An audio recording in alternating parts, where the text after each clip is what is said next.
Welcome to my channel Prosenjit maths.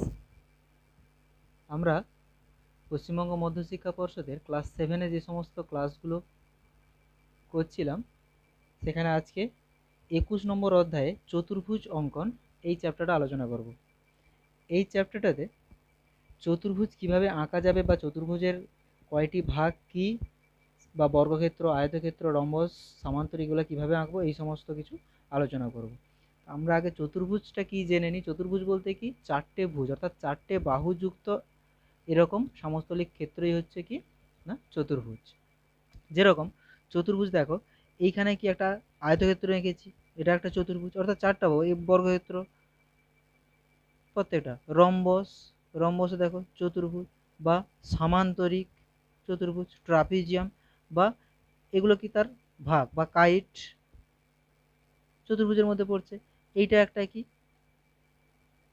চতুর্ভুজ, কিন্তু চতুর্ভুজাকার কোনো একটা জিনিস, কিন্তু এটা কি, এটার নির্দিষ্ট কোনো নাম নেই, যে কোনো একটা পদার্থের সাইজ এটা। তাহলে কি প্রত্যেকটা চারটা ভুজ থাকলে চতুর্ভুজ। তাহলে চতুর্ভুজ যদি আমাদের আঁকতেই হয় তাহলে আমাদের মূল কি কি দরকার, চারটা বাহু জানতে হবে এবং তার সঙ্গে কি দরকার হবে, একটা কর্ণ জানতে হবে।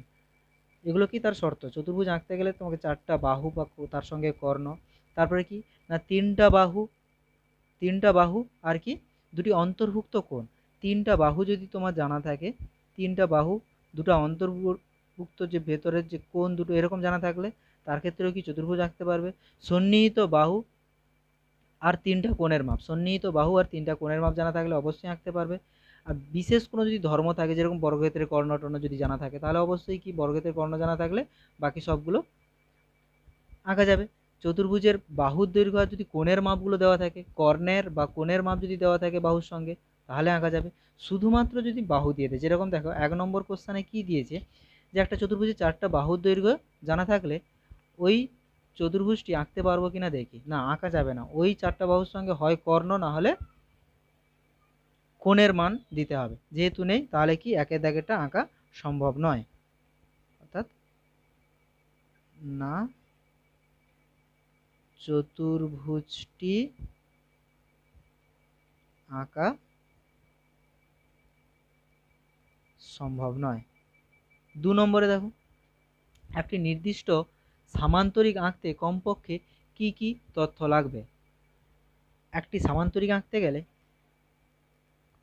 দুটি বাহু, এটা তো সামান্তরিক, পরস্পর বিপরীত বাহুগুলো কি হয়, সমান ও সমান্তরাল।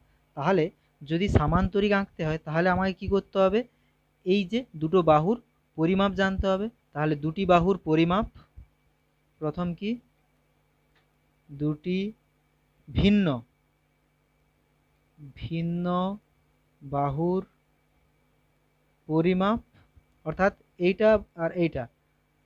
আর একটা কি, যে কোনো একটি কোণ, যে কোনো একটি কোণ, যে কোনো একটা কোণ আঁকলে, কোণ নিয়ে নিলে কি হবে, এরকম একটা বাহু, এখানে একটা কোণ আঁকলাম, এই বাহুটা আঁকলাম, দিলে কি হবে, এর মতো করে এইখানে একটা দিয়ে এই মাপটা, অর্থাৎ এইটা নিয়ে এইখানে কেটে দিলাম, এই মাপটা নিয়ে একবার দেখিয়ে দিচ্ছি, এই মাপটা নিয়ে এইখানে বসিয়ে এইখানে একবার কেটে দিব, আর এই মাপটা নিয়ে এইখানে বসিয়ে এইখানে একবার কেটে দিব, দিলে এটা যোগ করতে পারবো। তাহলে আমার যদি এই দুটো হয়ে যায় তাহলে সামান্তরিক আমি এঁকে নিতে পারবো।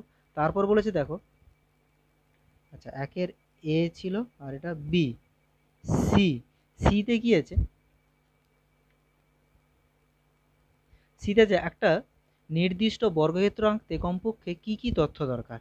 একটা বর্গক্ষেত্র অঙ্কন করতে গেলে মিনিমাম কি কি তথ্য দরকার আছে। বর্গক্ষেত্র, একটি বাহুর দৈর্ঘ্য, যদি একটি বাহুর দৈর্ঘ্য শুধুমাত্র দিয়ে দেয় তাহলে বর্গক্ষেত্র আঁকা যাবে কি, অবশ্যই যাবে। আরেকটা কি, বর্গক্ষেত্র মানে আমরা কি জানি, এটা 90 ডিগ্রি হয়। তাহলে বাহুর দৈর্ঘ্য যদি দিয়ে দেয়, এই বাহুর দৈর্ঘ্য, একটি বাহুর দৈর্ঘ্য, একটি বাহুর দৈর্ঘ্য যদি দিয়ে দেয়, বাকি আমরা কি জানি যে এটা 90 ডিগ্রি, প্রত্যেকটা কোণই 90 ডিগ্রি। তাহলে আমরা 90 ডিগ্রির কোণ নিয়ে কি করব, একই মাপের এই মাপটাকে নিয়ে এখানে কেটে নিব, একই মাপ নিয়ে এইখান থেকে বসিয়ে এইখানে কাটবো, এইখান থেকে বসিয়ে এইখানে কাটবো, দিলে দেখো বর্গক্ষেত্র হয়ে গেছে রেডি। ঠিক আছে। এরপরে দেখো ডি। ডিতে কি আছে, বইতে দাগ নম্বরগুলো একটু ওলট পালট আছে। ডিতে দেখো, অর্থাৎ বইতে যেটা সি দেখাচ্ছে, একটি নির্দিষ্ট আয়তক্ষেত্র আঁকতে কমপক্ষে কি কি তথ্য দরকার। একটা নির্দিষ্ট আয়তক্ষেত্র, আয়তক্ষেত্র আঁকার জন্য কি দরকার না, আমার দৈর্ঘ্য আর প্রস্থটা যদি জানা থাকে, এটা তো 90 ডিগ্রি আমি জানি, তাহলে আমাকে কি কি দরকার, দুটি ভিন্ন বাহুর দৈর্ঘ্য, অর্থাৎ দৈর্ঘ্য আর প্রস্থ, দুটি ভিন্ন বাহুর দৈর্ঘ্য বা কি দৈর্ঘ্য ও প্রস্থ, এটা যদি দেওয়া হয় তাহলে পারা যাবে, কারণ এটা তো 90 ডিগ্রি জানি। তাহলে এইটা আঁকবো, এইটা আঁকার পরে 90 ডিগ্রি অঙ্কন করে দেবো। তাহলে এই মাপটাকে নিয়ে কি করব, এইখান থেকে এইখানে কেটে দিব, আর এইটুকু মাপ নিয়ে এইখানে বসিয়ে এইখানে কেটে দিব, দিলে এই দুটো জয়েন্ট হয়ে যাবে। তাহলে ডিতে এই তথ্যটা থাকলে আমি একটা আয়তক্ষেত্র সুন্দরভাবে এঁকে নিতে পারবো। ইতে কি আছে, একটি রম্বসের দুটি কর্ণের দৈর্ঘ্য জানা থাকলে রম্বস আঁকতে পারবো কিনা দেখি। একটা রম্বসের দুটি কর্ণের দৈর্ঘ্য দেওয়া আছে, এই একটা রম্বস দেওয়া আছে আমার কোনটা, এই যে কর্ণটা, এই কর্ণটা দেওয়া আছে। তাহলে কি, এরপরে বলেছি যে রম্বসটা তাহলে আঁকা যাবে কিনা, অবশ্যই আঁকা যাবে। কেন, কিভাবে না, আমি কি করব, প্রথম এইরকম কি করব না 90 ডিগ্রি করে, অর্থাৎ এর উপরে এটা লম্ব এরকম আঁকবো। এইটাকে যদি বড় কর্ণ হয় তাহলে এই বড় কর্ণটা এইটা, আর এটা ছোট কর্ণ, তাহলে এটাকে এরকম লম্ব ছোট কর্ণ হিসাবে রাখবো। আর এইটুকু জানি যে রম্বস, বর্গক্ষেত্র, আয়তক্ষেত্র, সামান্তরিক, এগুলা কি করে, সব কর্ণগুলা সমদ্বিখণ্ডিত করে। কিন্তু এই যে আয়তক্ষেত্র কি করে, এই যে কর্ণ দুটো সমদ্বিখণ্ডিত করে। বর্গক্ষেত্র কি করে, বর্গক্ষেত্রও সমদ্বিখণ্ডিত করে। সামান্তরিক কি করে, সামান্তরিকও সমদ্বিখণ্ডিত করে। আর রম্বসের ক্ষেত্রেও কি হয়, রম্বসের ক্ষেত্রেও সমদ্বিখণ্ডিত করে। এবার এদের মধ্যে স্পেশাল কি না, এরা সমকোণে সমদ্বিখণ্ডিত করে। কি করে, এরা সমকোণে সমদ্বিখণ্ডিত করে। তাহলে সমকোণ, এটাকে সমকোণ হিসেবে নিলাম, আর সমদ্বিখণ্ডিত করছে। তাহলে এইটার হাফ আগে করব, বড় যে কর্ণটা নিয়েছি তাকে হাফ করব, হাফ করে কি তার উপর একটা লম্ব আঁকবো, যেটা 90 ডিগ্রি। তাহলে কি হবে, এই দুটো কর্ণ হিসেবে থাকবে। তাহলে এই যে এন্ডিং পয়েন্টগুলো আছে এইগুলোকে যোগ করে দিব, এই যে এইটা, এইটা, এইটা, এইটা, ব্যাস রম্বস হয়ে যাবে। দেখো খাতাটাকে একটু ঘুরিয়ে দেখো, রম্বস হচ্ছে, রম্বসের মধ্যে দেখতে লাগছে, ব্যাস রম্বস এ কমপ্লিট। দুয়ের দাগে দেখো, দুয়ের দাগে কি বলেছে, এ বি সি ডি একটা, দুয়ের এ, দুয়ের এ, এ বি সি ডি একটা চতুর্ভুজ আঁকি, যে চতুর্ভুজের বাহুগুলো দেওয়া আছে, A B 5.2, A B 5.2, B C 6, তারপর 4.4, 4.4, 7 and 10, 7 and 10। তাহলে কি কি হলো, 10 হচ্ছে এসি 10 সেন্টিমিটার, 7 সেন্টিমিটার হচ্ছে এডি, তারপরে সিডি 4.4 সেন্টিমিটার, তারপর আছে BC 6 centimetre, R A B 5.2 centimetre. ঠিক আছে, এবার এইখান থেকে দেখো কোনটা কর্ণ কোনটা বাহু কি সেগুলো দেখো, এ সি রাবার করে না দিলে সুবিধা হবে। এ সি, এ সি বাহু যেহেতু বড়, এটাকেই কর্ণ করেছে। এ ডি, এ থেকে ডি একটা বার করেছে, এটা 7, ডি 7 লেখার দরকার নেই, D. C D, C D, তারপরে কি করেছে, আচ্ছা লিখেছিলাম যখন 7, 4.4, এটা হচ্ছে 10। তারপর দেখো বিসি, বিসি, বি একটা এখানে নিয়ে নিই, বিসি কত আছে, বিসি আছে 6, এ বি, এ বি 5.2। তাহলে বোঝা গেল আগে করণটাকে নিতে হবে, করণটাকে নিয়ে এটা রাফ ওয়ার্ক, এটা সাইডে পরীক্ষার হলে করে নিতে পারো, সাইডে ছোট্ট করে করে রাফ বলে লিখে করে নিতে পারো। তাহলে প্রথমে 10-এর থেকে বড় একটা কিছু নিয়ে নিই, সেখান থেকে 10 কেটে নিব। এসি ফার্স্ট কাজ হবে কি না, এসিটাকে নেওয়া, নিয়ে নিয়েছি এ সি এক্স, সেখান থেকে আমি কেটে কেটে নেব। A D 7, A D, A D, আর সিডি 4.4, সিডি 4.4 এখানে কাটলাম। তাহলে এটা কি হয়ে গেল, ডি। বিসি, বিসি কি আছে 6, 6, এবি, এবি কত আছে 5.2, 5.2, তাহলে এটা কত আছে বি। জয়েন করে দাও সবগুলো, জয়েন করে দিলেই চতুর্ভুজ হয়ে যাবে। S D CD BC AC, ব্যাস এ বি সি ডি চতুর্ভুজ অঙ্কন করা হয়ে গেল। আর মানগুলো লিখতে পারো, না লিখলেও চলবে। 10 centimetre, 6 centimetre, 5.2 centimetre, 7 centimetre, 4.4 centimetre. অতএব চতুর্ভুজ, চতুর্ভুজ সাইন এরকম করে চতুর্ভুজ এ বি সি ডি অঙ্কন করলাম, হয়ে গেল। বি কি আছে, একটা সামান্তরিক, একটা সামান্তরিক জে ইউ এম পি। আচ্ছা একই রকম সামান্তরিকও আবার বলেছে যে যে মানগুলো দিয়েছে বাহুর সেগুলো আগে লিখে ফেলা যাক। সামান্তরিকের প্রথম হচ্ছে 5.2, তারপরে 4.8, তারপরে 7। তাহলে এর দ্বারা বোঝাই যাচ্ছে কর্ণ কিছু দেওয়া নেই, মানে কোণ কিছু দেওয়া নেই, মানে কি এটাই সব থেকে বড়টা কি কর্ণ। J M 7 centimetre, U M 4.8 centimetre, 5.2 হচ্ছে কি জে ইউ, জে ইউ 5.2। তাহলে আগে বড়টা নিয়ে নিই, সেখান থেকে জে এম কেটে নিই, জে এম, জে এম নামগুলো দিয়ে দিলে পরপর সুবিধা হবে। জে এম, এটা এক্স একটা কিছু নিয়ে নাও, জে এম।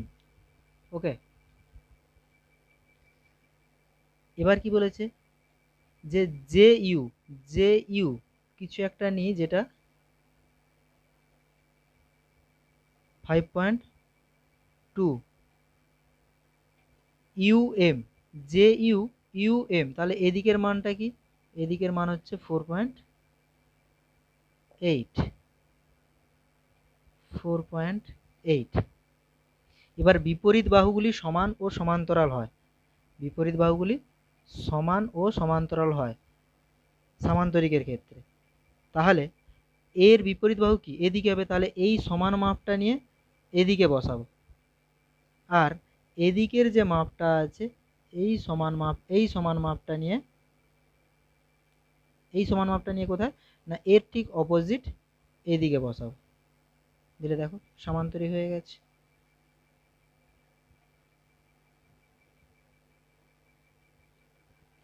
তাই না, এটা 7 সেন্টিমিটার, এটা জে ইউ, জে ইউ মানে 5.2 সেন্টিমিটার, এটা 4.8 সেন্টিমিটার, এটা 4.8 মানে এটাও 4.8 সেন্টিমিটার, আর এটা 5.2 মানে এটাও 5.2 সেন্টিমিটার। সামান্তরিক JUMP অঙ্কন করলাম। বি। সিতে কি বলেছে? সিতে বলেছে একটা রম্বস অঙ্কন করতে। কি রম্বসের কি কি দেওয়া আছে? দেওয়া আছে হচ্ছে 5.4 আর 8, 5.4 আর 8। রম্বসের কি দরকার? একটা রম্বস আঁকতে গেলে কর্ণ আর বাহু থাকলেই হবে, কর্ণ আর বাহু থাকলেই হবে।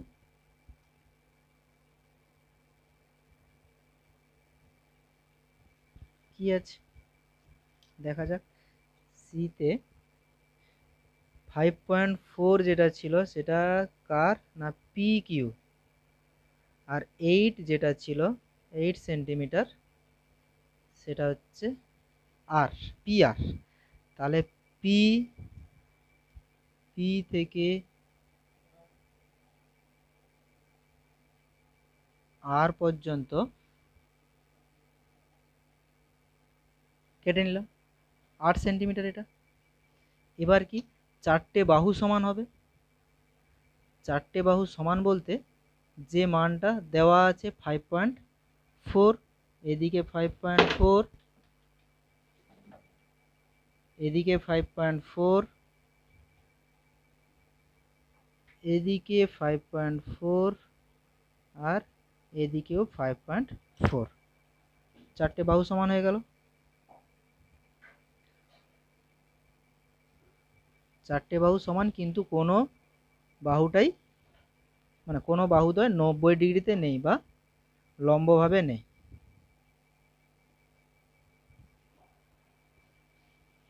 ব্যাস। পি কিউ 5.4 সেমি, 5.4 সেমি, 5.4 সেমি, 5.4 সেমি, পি কিউ আর এস, এটাকে এক্স নাম দিয়ে দাও। ব্যাস, তাহলে এটা কি না rhombus P Q R S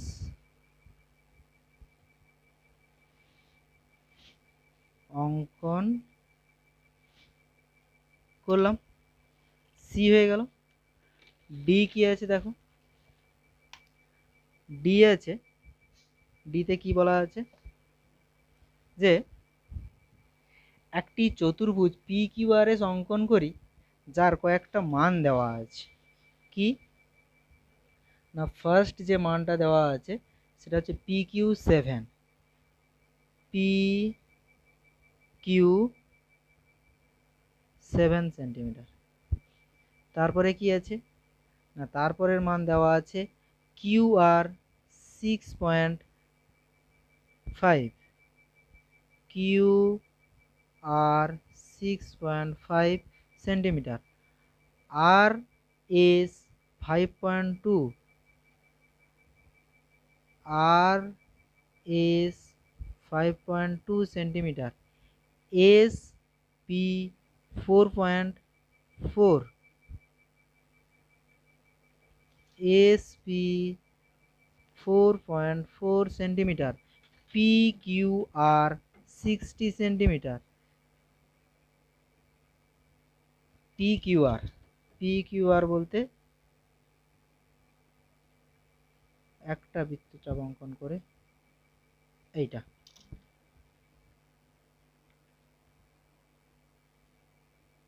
P Q R 60 degree. ঠিক আছে, এখান থেকে কি কি আঁকতে বলছে না একটা চতুর্ভুজ।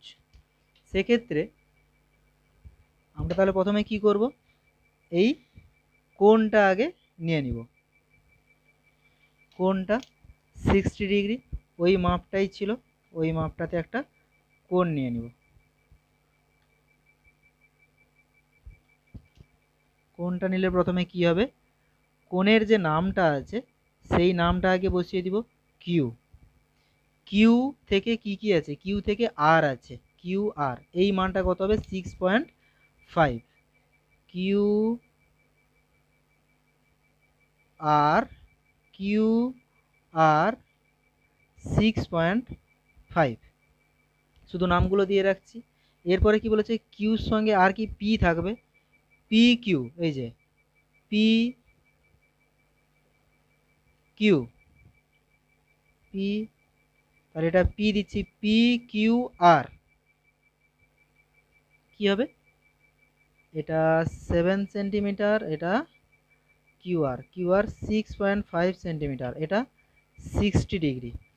আর এস আছে, আর এস 5.2, এদিকে 5.2, এগুলোর মধ্যে কোনো একটা জায়গায় হবে। আর পি থেকে এসও আসবে একটা, অর্থাৎ এই যে এসপি, এসপির মানটা এখান থেকে এখানে বসিয়ে দিব। তাহলে এই দুটো যদি জয়েন করে দিই,